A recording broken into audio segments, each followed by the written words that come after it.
नमस्ते मित्रों, मेरा नाम कुणाल चंदाकर। आज मैं आपको बताने जा रहा हूँ श्रीमद् भगवद गीता 6वें अध्याय का महत्तम। इस 6ठे अध्याय का नाम आत्म संयम योग है। तो इसमें श्री भगवान जी कहते हैं, सुमुखी, अब मैं 6ठे अध्याय का महत्तम बतलाता हूँ, जिसे सुनने से मनुष्य की मुक्ति करत लगत हो जाती है। गोदावरी नदी के तट में प्रतिष्ठानुसार पैठन नामक एक विशाल नगर है, जहाँ मैं पीपलेश के नाम से विख्यात होकर रहता हूँ। उस नगर में जनश्रुति नामक एक राजा रहते थे, जो भूमंडल की प्रजा को अत्यंत प्रिय थे। उनका प्रताप मार्तंड मंडल के प्रचंड तेज के समान जान पड़ता था।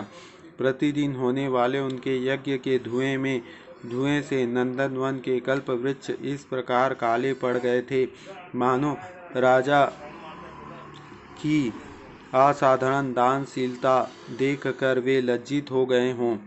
उनके यज्ञ में प्राप्त पुरोडास के रसास्वादन में सदा आसक्त होने के कारण देवता लोग कभी प्रतिष्ठानुसार को छोड़कर बाहर नहीं जाते थे।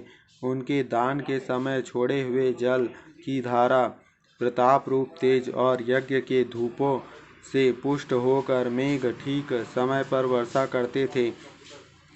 उस राजा के शासन काल में ईटियों खेतों में होने वाले 6 प्रकार के उपद्रव के लिए कहीं थोड़ा भी स्थान नहीं मिलता था और अच्छी नीतियों का सर्वत्र प्रसार होता था।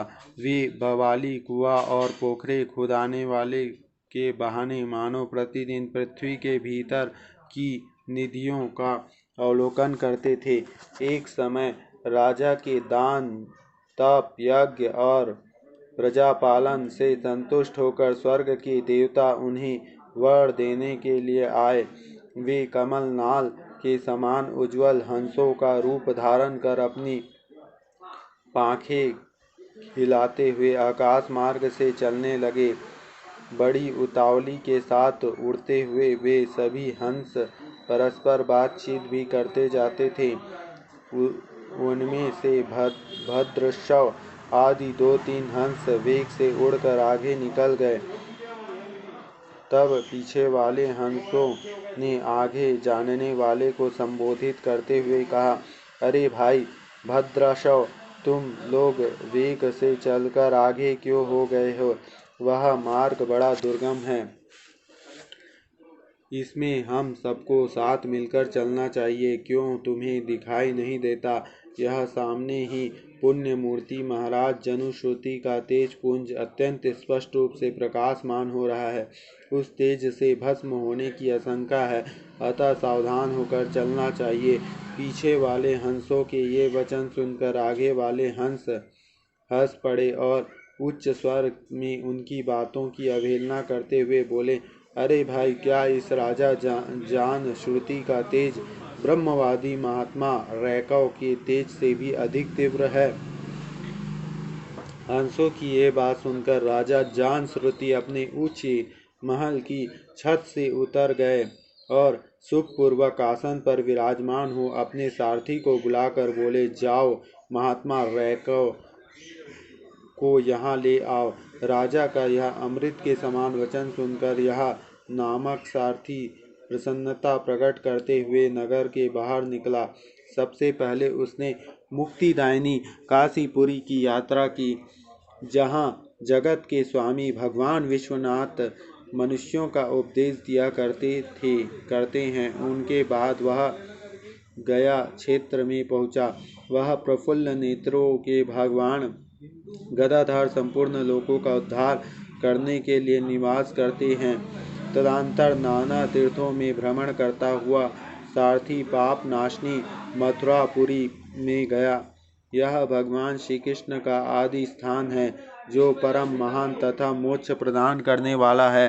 वेद और शास्त्रों में तथा तीर्थ त्रिभुवनपति भगवान गोविंद के अवतार स्थान के नाम से प्रसिद्ध है। नाना देवता और ब्रह्मा जी उसका सेवन करते हैं। मथुरा नगर कालिंदी यमुना के किनारे शोभा पाता है।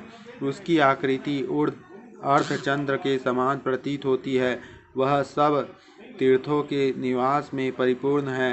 परम आनंद प्रदान करने के कारण सुंदर प्रतीत होता है। गोवर्धन पर्वत के होने से मथुरा मंडल की शोभा और भी बढ़ जाती है। यह पवित्र वृक्ष और लताओं से आवृत है। उसमें 12 वन हैं।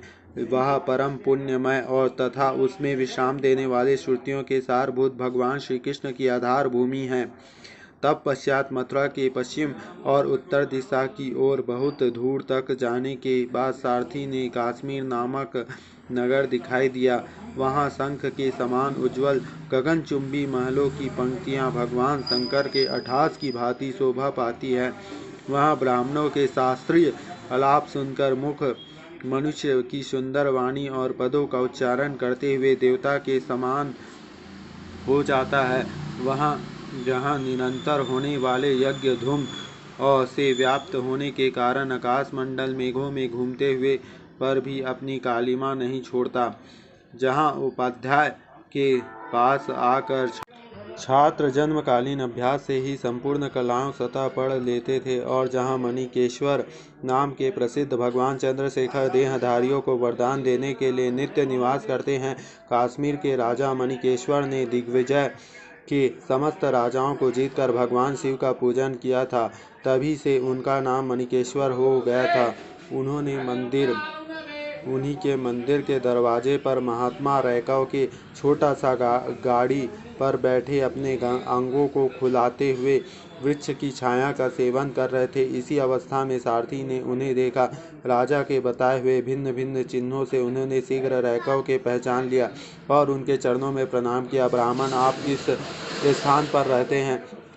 आपका पूरा नाम क्या है? आप तो सदा स्वच्छंद विचारने वाले हैं, फिर यहाँ किस लिए ठहरे हैं? इस समय क्या करने का विचार है?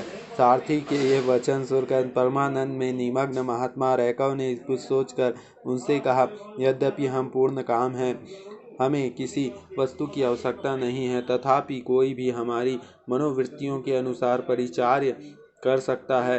रैकव की हार्दिक अभिप्राय को आदर पूर्वक ग्रहण करके सारथी धीरे से राजा के पास चला दिया। वहां पहुंचकर राजा को प्रणाम करके उसने हाथ जोड़ा, सारा समाचार निवेदन किया। उस समय स्वामी के दर्शन से उनके मन में बड़ा प्रसन्नता थी। सारथी के वचन सुनकर राजा के नेत्र आश्चर्य से चकित हो उठे। उनके हृदय में रैकव के सत्कार करने की श्रद्धा जागृत हुई। उन्होंने 2 खचरियों से जुती हुई गाड़ी लेकर यात्रा की। साथ ही मोती के हार, अच्छे वस्त्र और 1 सहस्त्र गौवें भी ले ली। काश्मीरी मंडल में महात्मा रैकव जहाँ रहते थे उस स्थान पर पहुंचकर राजा ने सारी वस्तुएं उनके आगे निवेदन कर दी और पृथ्वी पर पड़कर साष्टांग प्रणाम किया। महात्मा रैकव अत्यंत भक्ति से 7 चरणों में पड़े हुए राजा जानश्रुति पर कुपित हो उठे और बोले, हे शूद्र, तू दुष्ट राजा है, क्या तू मेरा वृतांत नहीं जानता? यह खचरियों से जुती हुई अपनी ऊंची गाड़ी ले जा। ये वस्त्र, ये मोती, के हार और ये दूध देने वाले गौवें भी स्वयं ही ले जा। इस तरह आज्ञा देकर रैकव ने राजा के मन में भय उत्पन्न कर दिया। तब राजा ने साप के भय से महान रैकव के दोनों चरण पकड़ लिए और भक्ति पूर्वक कहा, ब्राह्मण, मुझ पर प्रसन्न होइए। भगवान, आप में यह अद्भुत महात्म्य कैसे आया? प्रसन्न होकर मुझे ठीक ठीक बताइए। रैकव ने कहा, राजन, मैं प्रतिदिन गीता के 6 अध्याय का जप करता हूँ। इससे मेरी तेजो राशि देवताओं के लिए भी दुस्साह है। तदंतर परम बुद्धिमान राजा जानश्रुति ने यत्न पूर्वक महात्मा रैकव के गीता के 6वें अध्याय का अभ्यास किया। इससे उन्हें मोक्ष की प्राप्ति हुई। तदंतर परम बुद्धिमान राजा जानश्रुति ने यत्न पूर्वक महात्मा रैकव के गीता के 6वें अध्याय का अभ्यास किया। इससे उन्हें मोक्ष की प्राप्ति हुई।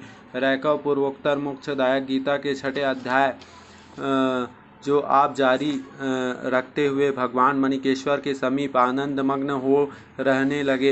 हंस का रूप धारण करके वरदान देने के लिए आए हुए देवता भी विस्मित होकर स्वेच्छा अनुसार चले गए। जो मनुष्य सदा इस एक ही अध्याय का जप करता है वह भी भगवान विष्णु के ही स्वरूप को प्राप्त होता है, इसमें तनिक भी संदेह नहीं है। तो ये था बहुत ही तेजोमय आत्म संयोग योग का महत्तम है, 6वें अध्याय का महत्तम। तो आत्मज्ञान बहुत ही उच्च ज्ञान माना गया है। वेदों में भी कहा गया है, आत्मज्ञानम परम ज्ञानम न विद्यते, आत्मज्ञान से बढ़कर कोई ज्ञान नहीं है।